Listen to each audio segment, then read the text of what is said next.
Hey y'all, welcome to the Christian Bae TV and podcast where Christ and Culture connects. I pray that you guys are having a wonderful day. As you guys see from the title, we're back with another episode of Why God is Not Allowing You to Date, Part 4. In today's episode, I'm going to start off with a confession. Y'all, God has been telling me to do relationship, marriage, dating content for the longest. And in 2024, I decided, okay, I'm going to be obedient. I'm going to do it. And I never wanted to do it because that was always a part of my life that I just wanted to keep private. But through me doing relationship, dating, and marriage content, God has allowed my mind to be transformed. And it's like through the revelations that he has given me, he allows me to see what I want and what I did not want, right? And so he's continuously downloading different things in me, different ideas, different revelations. And this past weekend, I was invited to the Black Christian Influencers Awards and Conference. And while I was there, they had a relationship panel. On the first day, it was called the Dating Project Experience. And on the second day, they had the Dear Future Wifey podcast relationship panel as well. And those were the two things that stood out to me the most. And God really was speaking to me and just like downloading into me. And even when people were coming up asking questions, I knew the answers because God has given me so much revelation. I'm anointed in this area of dating, relationship, and marriage. But if you know anything about having a relationship with God, where you are anointed is where you will get attacked the most. So that's why I never wanted to step into it or fully walk in that thing, right? Even Christian Bae, like it sounds like relationship, like Christian Bae or Christian dating, like even the whole brand, it all ties to relationship, and I never realized it until God began to show it to me, right? So when I was sitting there listening to the different questions that was asked during the panels, I'm just like, dang, like my sisters in Christ are lost in the sauce out here. Like one girl asked the question and she was like, I like video games and I like football, but because I like these things, the guys keep friend zoning me. So basically, like, what can I do to like stop that from happening? Nothing. Like nothing. If he don't like nothing at all. It is not God's will or God's plan for you to change for a man. Like, no, that's your personality. That's your characteristic. That's your hobbies. Those are the things that like, I wanted so bad to just start ranting to her, like, absolutely not. Like, absolutely not. You do not change yourself for a man. There's no scripture that says that. No, the way that God made, the word of God says you are fearlessly and wonderfully made. Why would you feel like because you have an interest in sports, you automatically have to be in the friend zone? No, the man that God has for you will love that about you and still see that you are his missing rib. He will still see, like, y'all, I'm about to start yelling out. Like, it's just sitting there this past weekend. I'm just being open and honest and transparent with y'all. Just sitting there this past weekend and hearing the different questions, and that was just like a small one, but it was like there was so many questions that women were asking that makes them question their worth. And that's the part about it I did not like that's the part about it where it's just like I can't not use my platform to remind women that God was intentional with the way that he made you. Don't allow your past dating experiences or what has happened with previous relationships to make you feel like you need to change for a man. God cannot use you if you're changing yourself for somebody else. The hobbies that you like, the interests that you have, your personality, your love language, like all of these things about you, God was intentional with those things when he made you because he wants to use them for the marriage, for the man that he has for you. He's going to use everything that he placed inside of you. But God cannot use you, or the man that God has for you cannot find you if you're not authentically yourself. If you're changing yourself for a man that doesn't see your worth or doesn't see the crown that God has on your head right now, it's not for you to convince him. That just means you're not called to him. So anyways, I'm going off on a whole tangent. While I was sitting there this past weekend at both of the dating events, I'm just like, I have to be obedient. Like, I have to be obedient because the girlies is lost in a sauce. Like, I don't like this. Like, I'm about to get mad now. Like, I don't like, so anyways, I don't want to talk y'all ear off. We'll get into the episode, why God is not allowing you today. But I wanted to start off by saying my content is about to be dating, relationship, marriage, all those things. We're in a new era. That's what we're stepping into. I see the lag. I see the importance in just leaning in. And I never wanted to go away from just giving prophetic words or just helping people with their purpose, because that is what started my platform. But I got to be obedient because me not stepping into this fully is leaving a lack, like it's leaving a gap when it comes to women and dating. And then I even realized this is an area where there's not a lot of information. Even when, and I've been talking to people about this, even when you read the Bible, in the Bible, they just go from knowing each other to being married. Like the dating and the courtship is skipped over. It's not a lot of scripture, or it's not a lot of talk about that. So that's why it's so confusing. And that's why so many believers slip or stumble or mess up in the dating process, because there's no steps, there's no guidance, there's no content on it, there's no word for it. And I have revelation from God. It's not my knowledge, it's not anything that I learned on my own, it's simply revelation from God. And so starting today, we're stepping into that fully. And the first change that's going to happen is Where Wives Were is July 12th, right? Where Wives Were, the structure of it is going to be different, okay? First of all, it's going to be $50. So if you paid the Where Wives Were, so if you paid the previous fee for the Where Wives Were, the $100 or the $150, you can bring a friend with you, okay? You can bring a friend with you because you paid a price that is no longer that price. So if you paid $150, you can bring 2 friends with you. If you paid $100, you can bring a friend with you, because the price now is $50. The structure of what, like, y'all, when I was on the flight and God was downloading into me, everything got to shift, okay? That's what happened when you get a word. You got to shift according to it, right? So Where Wives Were on July 12th, this is going to be the structure of it. It's in Miami, Florida.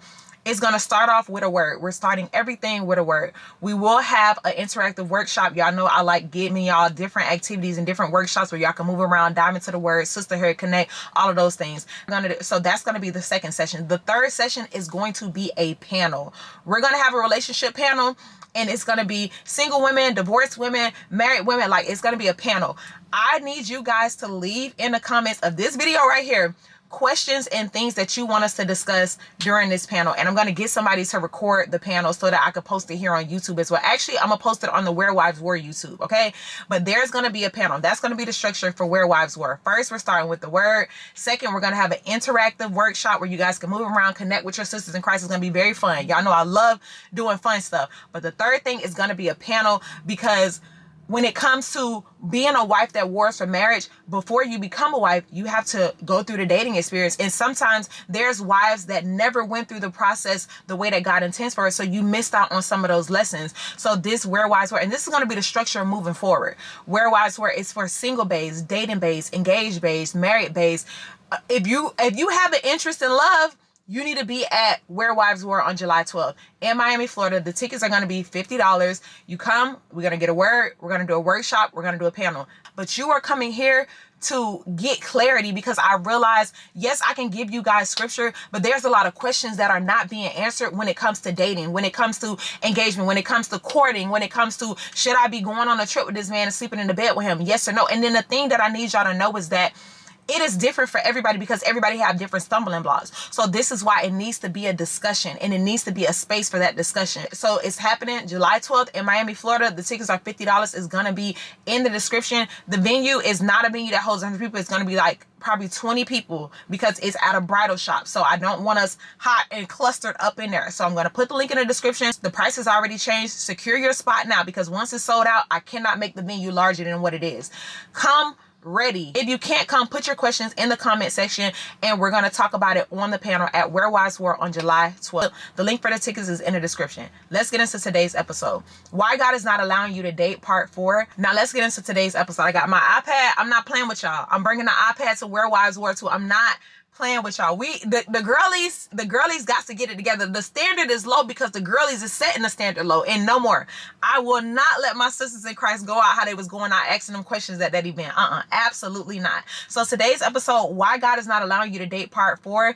You are not submitted to your first husband. This is where everything starts. And I know y'all probably be sick of me saying, focus on your relationship with God, focus on your relationship with God, but focus on your relationship with God. If you are in your single season, focus on your relationship with God, because what I need you to understand is you focusing on your relationship with God is God showing you the blueprint for your future marriage. You have to understand, in order to be a wife, you have to be submitted to a man, right? You have to know how to be submitted and know how to be led by a man. God is so good that he first starts with you learning how to be submitted to him, learning how to be led by him. The issue is a lot of the baes are in their single season and they don't realize that God is your first husband. They have yet to receive the revelation that the house that you got, that you stay in, God provided that for for you. The car you drive, God provided that for you. The money you have, God provided that for you. So God is showing you, I am your first husband. I set the standard. So with the standard that I set, I need you to choose from there. This is where the disconnect happens. If God has given you a place to stay, if God has given you a car, if God is kind to you, if God has you in a season where you're glowing and you're eating healthy and you're working out, why would you get with a man that lowers that standard? God shows you, he sets the example for you. This is how it's supposed to be when you have a husband that's covering you, that's protecting you, that's providing for you. You have a place to stay. You have a car. If God has given you a car and a home, why would you get with a man that don't have a car?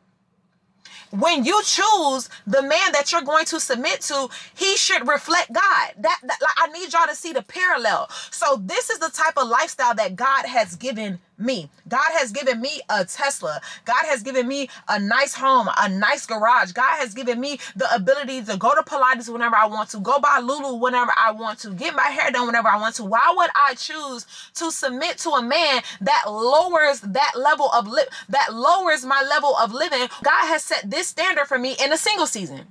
Why would I choose down when God has already set a standard? So when you're in your single season, you have to understand that God is your first husband. And when you begin to date, when you begin to allow a man to court you, this has to be the standard. This is what God do for me. When it's just me and God, I get flowers every week because God gives me the money to go get it. I get flowers every week. I take care of the flowers. If I get with you and you're not buying me flowers, I might as well stay with my first husband because it's already a standard set here. God has already shown me how I'm supposed to be treated. A lot of times when women of God begin to date, allow a man to court them, the standard decreases and then they're praying and asking God, God, is this from you? Does it look like me?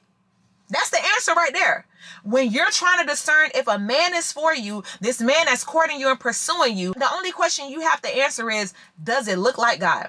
When it was just you and God, what was your life like? And when this man comes, if he does not add to that, then you know that that's not God, because God has never taken you from a level 10 to a level 2. It gets greater and greater as you increase in your relationship with God. And that needs to be the same energy when it comes to a man of God. So if the standard is not increasing and aligning with what God said, let's think about Esther.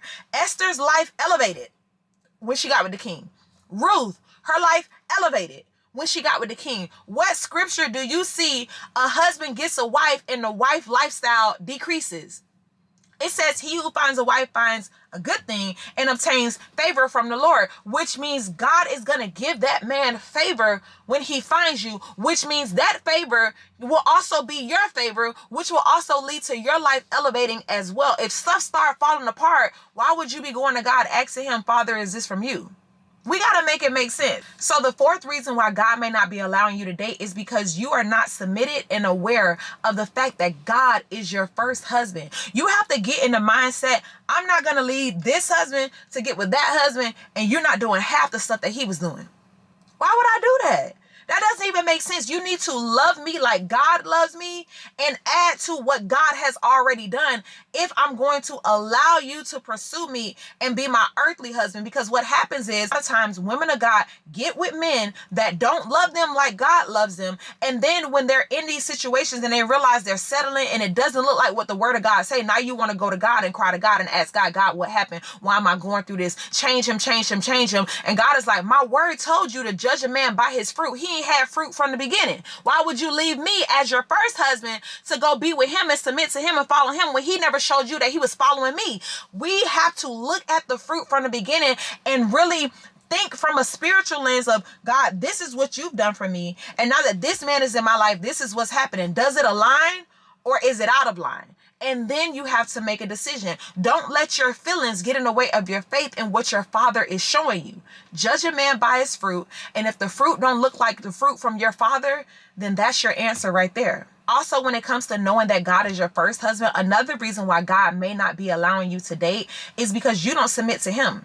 And he's not going to send his son. If this man of God is a man of God, he went through his process, he's listening to God, and God knows that he's ready to be a husband. God is not going to send his son to you so that you cannot submit to him, so that you can cause him a headache, so that you can cause him to stumble on his walk. You also must be a version of you that God feels like is worthy for his son, that's going to submit, that's going to listen, that's going to encourage, that's going to help build up. There's a process that you have to go through as well. It's not just the men got to go through a process. No, God is also looking to see, are you ready to be a wife? How do you submit to me? How do you respect me? How do you follow my leadership? Because my son has gone through his process, and I'm not going to send him to you so that you can send him back to me sad and hurt. No, I'm going to take you through a season to where I see how you submit to me as your first husband. And if you submit to me, if you're led by me, if you respect me, if you love me, if you do what it is that I've called you to do, then I can release you to my son, because I can trust that you'll also submit to him and be willing to be led by him as well. When it comes to God allowing you to date, not only is he looking to see if you understand that he's your first husband and you're submitted to your first husband, but he's seeing if you're ready for your earthly husband. Everything starts in the spiritual realm. We know that. So God is testing your heart, your thought process. How do you respond? What tone do you use? Because remember, God wants you to steward his son just as well as he wants his son to steward you. So you have to have the heart posture, and that's going to be today's seed. Your mindset and your heart posture must be, Lord, make me ready. Make me ready for what you have for me. Make me ready for what I'm praying for. Make me ready for the next season of my life. Make me ready for the man that you have for me. Make me ready for the woman that you have for me if you're a man. Make me ready for marriage. Make me ready for all that you have in store for me, because I don't want to pray for something and get in a season where I'm not ready for it and I mishandle it. Lord, make me ready. And if you made it to the end of this video, leave that in the comments. Lord, make me ready. And if you're really ready to get ready, make sure you secure your spot for Where Wives Were on July 12th in Miami, Florida. If you already got your ticket, bring a friend. I'm gonna make sure there's emails sent out. Bring a friend with you, because we're getting ready.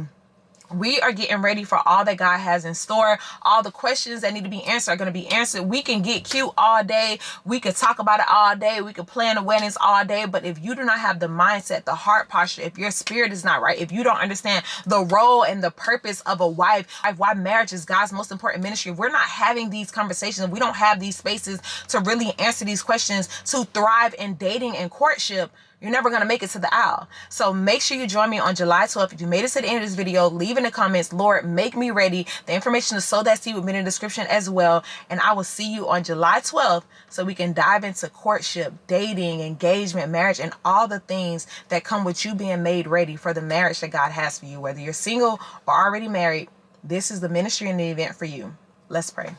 Father God, first and foremost, thank you for waking us up and blessing us with another day. Lord, thank you for this word, this revelation. Father God, thank you for the event that's happened. Thank you for BCI being 2 weeks before Where Wives Were, Lord, so that you can give me this download and prepare me for your daughters, Father God, to be able to download into them all of the revelation that you have given me, all of the insights, all of the revelation and insight that you have given me, Father God, so that they can thrive in their love lives, Father God. No more will the enemy run rapid in the Christian dating community. No more will the enemy make women question their worth or make men be mishandled because the women have not gone through the proper process, Father God. We rebuke that in the name of Jesus, Father God. And I thank you that this is the first dating event, Father God, that there will be many more that will include the opposite sex as well, Father God, because we will create a space for Christian men and women to thrive in courtship, Father God, so that marriages can look like what you said from the beginning, Father God, so that Christians aren't stumbling in their walk or aren't confused because it's not talked about or there were no instructions, Father God. We give you Father God, I give you full creativity on this platform as well as the future events, Father God, to have your way, that we can walk in your will, not just in marriage, Father God, but in courtship and dating as well, Father God. We love you and we'll forever praise your name. In Jesus' name we pray. Amen. I love you guys so much. I cannot wait to see you next Sunday, July 12th. Where Wives Were. We getting into dating, courting. What is the difference between dating and courting? Do y'all know? Where does boyfriend and girlfriend come from? Do y'all know? Let's get into it. Join me on July 12th. The link will be in the description. 20 spots. I think it's 20 or 25 spots. I got to double check. 20 spots. Secure your spot. Give this video a thumbs up and I'll see you in our next episode of the Christian Bae TV and podcast. Bye.